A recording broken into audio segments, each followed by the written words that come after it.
So this try it exercise, we're given two problems in which we're supposed to simplify expressions involving radicals.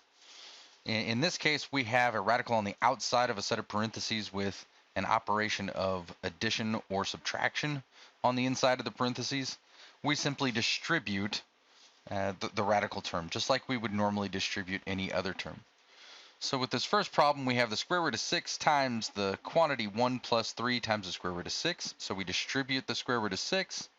Square root of 6 times 1 is the square root of 6, plus square root of 6 times 3 square root of 6, so that's 3 square root of 6 times the square root of 6, but the square root of 6 times the square root of 6 is just 6. So this ends up giving us the square root of 6 plus 3 times 6 is 18, and technically we want the radical to come last, so we would have 18 plus the square root of 6.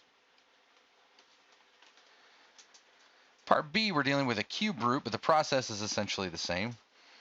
We multiply the the cube root of 4 times both terms. So the cube root of 4 times negative 2, that's negative 2 times the cube root of 4. And then the cube root of 4 times the cube root of 6, that's minus cube root of 4. Forgot my index here again. So it's minus the cube root of 4 times the cube root of 6.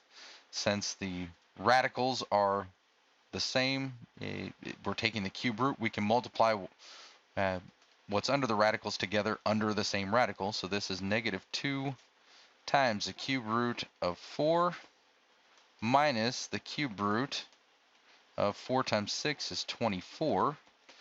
Now, what perfect cubes do we have that are factors of 24? 8 times 3 is 24, so this would be negative 2 times the cube root of 4 minus the cube root of 8 times 3. Cube root of 8 is simply 2. And we're left with the cube root of 3. So the simplified ends up being negative 2 times the cube root of 4 minus 2 times the cube root of 3.